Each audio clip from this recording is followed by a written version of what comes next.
The people who are most concerned about whether they're likable are usually the most likable people in the room. That's not a feel-good observation. That's psychology. And if you clicked on this video, there's a reasonable chance it applies to you. Here's the problem. Magnetism doesn't feel like magnetism from the inside. From the inside, it feels like uncertainty, like you talk too much, or not enough. Like everyone else moves through social situations with an ease you can't quite locate in yourself. That gap between how you experience yourself and how others actually experience you is what this video is about. Here are 5 signs you're more magnetic than you think. Here's what most people miss. Magnetism is almost never self-reported accurately. The people who describe themselves as magnetic usually aren't. They're confusing volume with presence, performance with connection. And the people who genuinely draw others in are almost always the last to know it. Not because they're humble, because the qualities that make someone magnetic often feel, from the inside, like inadequacy. Sensitivity feels like weakness. Depth feels like overthinking. Honesty feels like a liability. This video is about learning to read those signals differently. Sign 1. You notice things other people walk past. You remember the detail someone mentioned 3 conversations ago. You notice when someone's energy is slightly off, even when they're saying they're fine. You catch the thing that was left unsaid, the hesitation before the answer, the laugh that didn't quite reach the eyes. Most people experience this as a burden. Too much input, too much awareness, a brain that won't stop processing what everyone else seems to let go. But here's what that actually is. Attunement.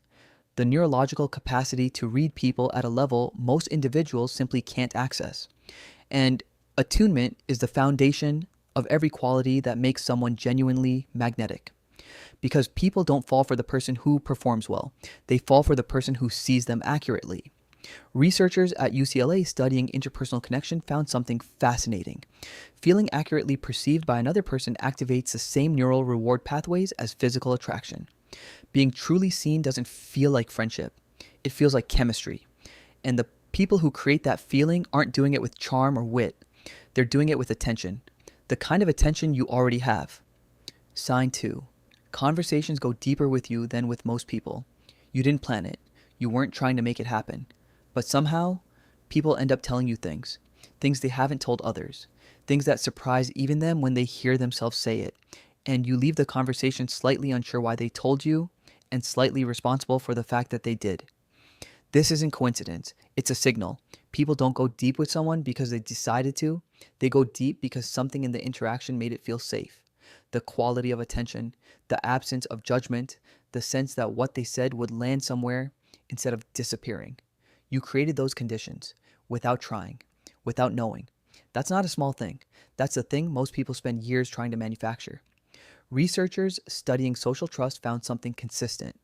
The strongest predictor of voluntary self-disclosure was perceived non-judgment, the feeling that the other person won't evaluate or dismiss what you share. Sign 3, you carry conversations with you after they're over. Most people leave a conversation and move on. You don't. You replay it. You think about what someone said, what they meant underneath it, what you wish you'd asked. You notice when something felt slightly off. A word that didn't match the energy.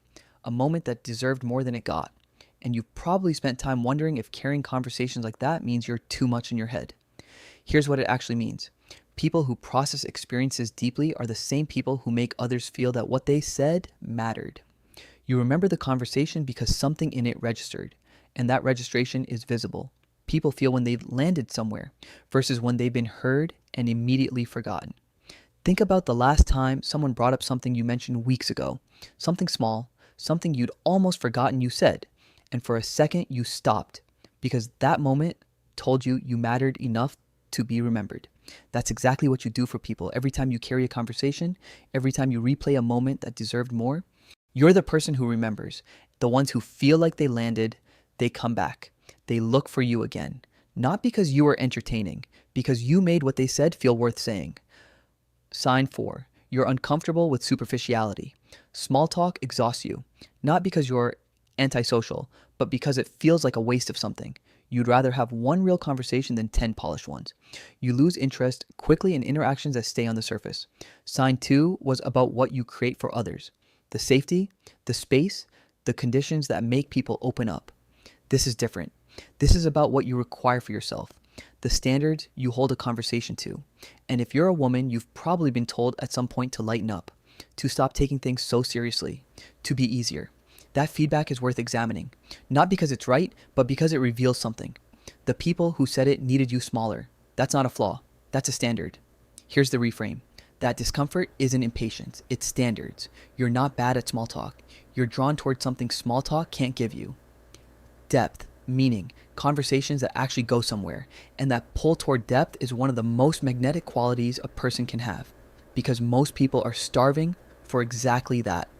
They're performing surface level connection because they don't know how to reach anything real. And when they find someone who does, someone who makes depth feel available, someone who makes honesty feel safe, they don't forget it. Being good at small talk makes you pleasant. Being oriented toward depth makes you unforgettable. Sign 5, you don't try to be liked. And it shows. This one is the most counterintuitive. You're not working the room, you're not performing, you're not tracking whether people are impressed, and sometimes that makes you feel invisible, like everyone else is playing a game you never learned. But here's what's actually happening. The people trying the hardest to be liked are often the least magnetic people in the room. Not because effort is unattractive, but because the need for approval is visible. People feel it. And what they feel in response isn't warmth. It's wariness. Because someone who needs your approval is someone whose behavior changes depending on whether you give it. That's unpredictable. That's unsafe. The person who isn't chasing approval, who is simply present, simply themselves, simply there, creates something very different. Safety. The sense that what you're seeing is real. And real in a world full of performance is extraordinarily rare. Here's what ties all 5 together. Every one of these signs points to the same thing. You experience the world at a depth most people don't. You feel more. You notice more. You want more from connection than most people ask for. And from the inside, that depth can feel like a problem. Too sensitive, too intense, too much, not enough. But from the outside, it looks very different. It looks like someone worth knowing, someone who will actually see you, someone who makes you feel without quite knowing why. That you're more interesting than you thought you were. That's magnetism. Not the loud kind, not the performing kind, the kind that stays with people long after the conversation is over, the kind you've had all along. Here's your challenge. This week, pick one of these 5 signs, just one, the one that felt most true when you heard it. And for the next 7 days, stop arguing with it, not perform it, not announce it, just stop the internal voice that says, yeah, but every time someone sees something good in you. If it's sign 1, let yourself notice things without apologizing for your sensitivity. If it's sign 5, let yourself be present without monitoring whether people like it. If it's any of the others, trust what people have already shown you by the way they come back. The shift doesn't happen in one conversation. It happens the first time you stop treating your depth as a problem to manage and start treating it as what it actually is. The reason people remember you. If this landed for you, the next video explores why the most magnetic people in any room are almost never the ones talking the most. What they're doing instead is stranger and more specific than you'd expect. Subscribe so you don't miss it. And tell me in the comments, which one of these did you recognize in yourself? Not the one you wish was true, the one you already knew, but hadn't let yourself believe.